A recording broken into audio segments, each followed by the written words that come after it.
The message came at 10:47 on a Tuesday night. I know the exact time because I had just closed my laptop after a long call with a vendor in Vancouver, and my phone lit up on the desk beside my coffee mug, still warm, barely touched, and I saw my mother's name, and I felt the small, involuntary tightening in my chest that her name had been producing in me for as long as I could remember. Not dread, exactly. More like the anticipatory bracing of a person who has been caught in enough sudden weather to check the sky before stepping outside. I picked it up, I read it. Barbara, we've talked about this for the last time. You're cut off. Don't contact us again. We are moving forward without you and we suggest you do the same. I read it twice. The we was my mother and my stepfather, Gerald, who had been moving forward without me in various configurations since I was 14 and had never once required a formal announcement to do so. The message had the quality of something rehearsed, the cadence of a person who had written several drafts and selected the one that felt most final. My mother had always been good at final. She deployed it the way some people deploy silence, strategically, as leverage, in the expectation that the other person would collapse the distance. I set the phone down. I picked up my coffee. I thought about the house. Let me explain the house, because without it, none of the rest of it makes sense. My grandmother, my mother's mother, Lorraine, had died 14 months prior and left behind a property in her estate, a 4-bedroom colonial in a neighborhood that had appreciated considerably since she'd bought it in 1981. The estate had taken time to settle, as estates do, and when it finally did, the house passed to my mother as primary beneficiary. What my grandmother had not specified, but what my mother had understood, was that a portion of the proceeds, when and if the house sold, would be directed toward certain family financial obligations. Obligations that included a down payment loan she had extended to me 3 years earlier, when I was starting my business and needed capital, and she had offered, unprompted, with the particular generosity that I had learned, over the years, to examine carefully before accepting. I had accepted it. I had documented it. I had a signed agreement, countersigned by Gerald, dated and notarized, specifying the terms of repayment and the interest rate, which was 0, because she was my mother and that was the one concession I had allowed myself to feel good about.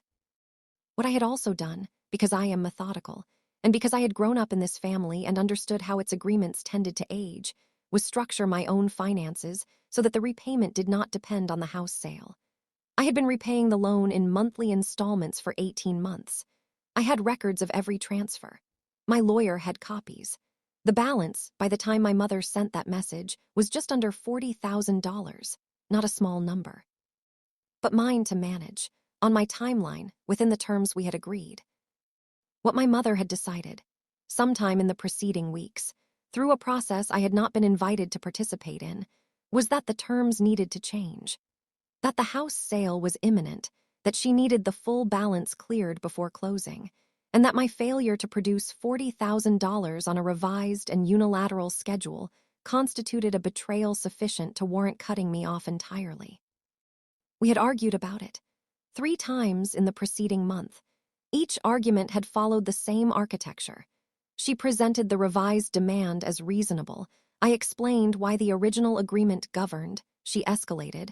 I declined to escalate in return, and she concluded by suggesting that my composure was evidence of how little I cared. The Tuesday message was the 4th escalation.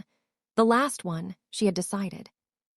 I read it one more time, then I opened my banking app.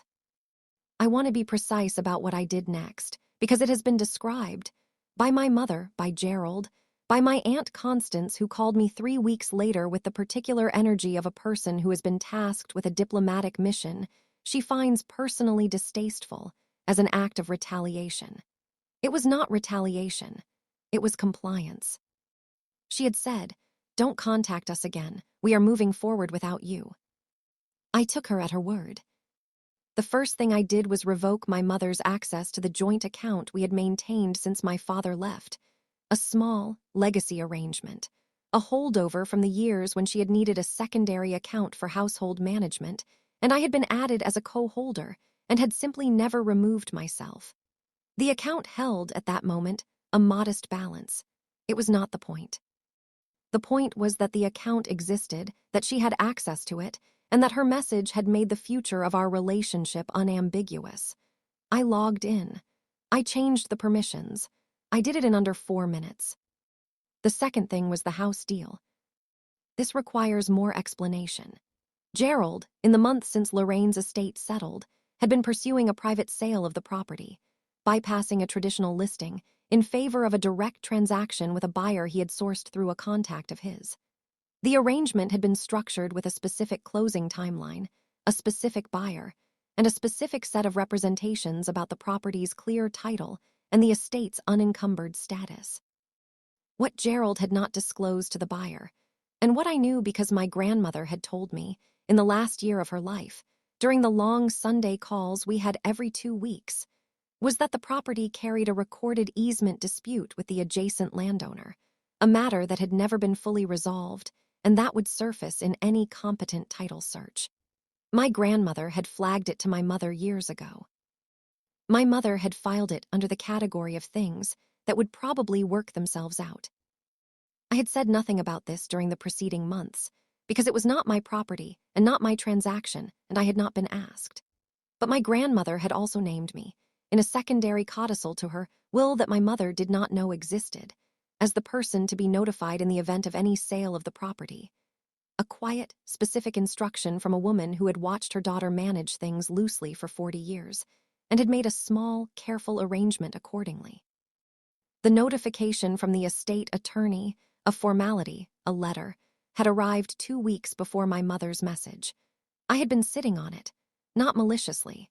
I had simply been trying to find the right moment to raise it, which is a thing you do when you are still hoping the family will handle its own affairs like adults. My mother's message clarified that there would be no right moment.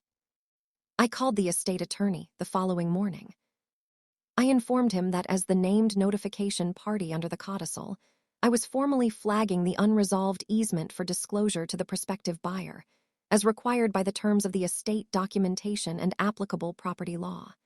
He listened carefully. He said he would need to review the file. He called me back within the hour and confirmed that yes, the disclosure obligation existed, and yes, it had not been met, and yes, this had implications for the closing timeline. The house deal did not close on its scheduled date. I did not call my mother to tell her any of this. She had asked me not to contact her. I was honoring her request. I went to work. My company, a compliance consulting firm I had built over 6 years, starting with 2 clients and a shared office space, and expanding, methodically, into a team of 9, and a client list that now included 4 mid-size financial institutions, did not pause because my family was in the process of discovering the consequences of its own decisions. I had a quarterly review on Wednesday, a new client onboarding on Thursday, and a proposal due Friday that I had been refining for 2 weeks. I worked on all of it. I answered emails. I made decisions. I had lunch with my operations manager, a precise and cheerful woman named Delia, and we talked about the Q3 projections, and she told me about her daughter's school play, and I listened, and it was ordinary and good. I slept adequately. I ran in the mornings, a 40-minute loop through the neighborhood, past the coffee shop that opened at 6 and the dog park that didn't open until 7, and the stretch of residential street where someone had planted tulips along their fence that were just beginning to come up. I noticed the tulips each morning in the particular peripheral way you notice things when your mind is processing something large and has organized it into the background so the foreground can function. My phone stayed largely quiet. My mother had said not to contact her, and I hadn't, and she, whether from pride or certainty or the assumption that I would fold within 48 hours, had not contacted me either. Until she did. It was a Thursday evening, 41 hours after the original message. I was on my couch with a bowl of pasta and a contract I was reading for the 3rd time because it had a clause in Section 7(b) that bothered me in a way I couldn't yet articulate, and my phone, on the cushion beside me, lit up. My mother. I let it ring. It rang again immediately. I let it ring again. The 3rd call came 90 seconds after the 2nd. By the 4th call, I had set the pasta on the coffee table and was watching the screen with the focused attention of someone observing a phenomenon they had predicted, but are still finding instructive to witness in real time. By the time I went to bed, there had been 22 missed calls. I woke up to 36 more, distributed across the night in a pattern that suggested escalating panic rather than strategic timing. A cluster at 11 p.m., a gap, a cluster at 1 a.m., 3 individual calls between 2 and 4, and then a sustained volley beginning at 6:15 that had not yet abated. 58 missed calls in under 40 hours.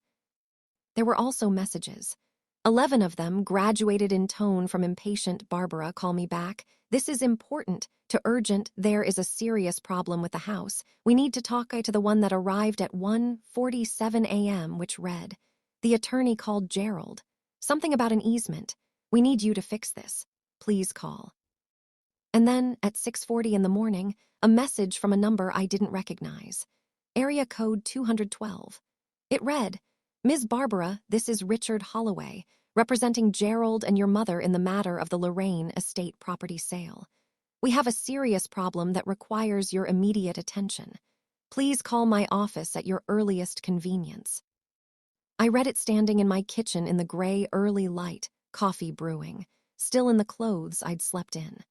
I read it with the same deliberate care I gave to every document that carried weight, and when I was done reading it, I set the phone on the counter and poured my coffee and drank half of it before I picked the phone up again. I typed 4 words. "Enjoy moving forward. B." I sent it to my mother's number. I sent a version of it. "Ms. Holloway asks that you direct further correspondence to her attorney, to Richard Holloway's number, along with my lawyer's contact information, because I did not have an attorney named Holloway, but I had an attorney, and it was time she earned the retainer." Then I finished my coffee. What followed over the next 10 days, I know partly from direct experience and partly from my Aunt Constance, who, to her credit, called me not to pressure me, but to tell me what was happening and to say, in her careful way, that she thought things had gotten out of hand. Constance is my mother's older sister and has spent the better part of 40 years managing the gap between what my mother wants and what reality will provide. And she is tired in the particular way of people who have been doing emotional labor for decades without acknowledgement or relief. She told me that the easement disclosure had required the closing to be postponed by a minimum of 60 days while the dispute was reviewed and, if possible, resolved. She told me that the buyer, understandably, given the circumstances, had retained the right to withdraw from the transaction entirely pending the outcome, and had indicated through his own attorney that he was considering doing so. She told me that Gerald, who had structured the transaction with a personal bridge loan predicated on the closing date, was now in a difficult position with his lender. She told me that my mother was not sleeping. I said I was sorry to hear that, which was true in the sense that I took no pleasure in my mother's insomnia, only in its cause, and even that was less pleasure than clarity. The satisfaction of a proof completed, not a victory celebrated. Constance asked me, gently, whether there was any path through this. I told her that the easement issue was a matter of property law and estate disclosure requirements, and that it had not been created by me, and that its resolution was in the hands of the relevant attorneys and the adjacent landowner, and that I wished them a swift and fair outcome. She was quiet for a moment. "Your grandmother always said you were the one who paid attention," she said, finally. "She was good at paying attention herself," I said. "She was," another pause. "She loved you very much, Barbara." "I know," I said. "I loved her too." We talked for a few more minutes about other things, Constance's garden, a trip she was planning, something ordinary and unrelated, and then we said goodbye, and I went back to the contract with the clause in Section 7B, which I had finally identified as the problem it was. My mother called one more time, 6 days later. Not a barrage this time. One call in the early evening, and when I didn't answer, one message. Her voice in it was different from the voice in the earlier messages, less urgent, more tired, with a quality I had not heard in it for a long time, something closer to genuine. She said, "Barbara, I know you're not going to call me back right now, and I'm not going to pretend I don't understand why. I want you to know that the message I sent was I said things I shouldn't have said. Gerald is dealing with his situation, and I know that's not your problem. I know the loan agreement is what it is. I want you to know that I don't actually want to move forward without you. That was a stupid thing to say. That was a scared thing to say. A pause.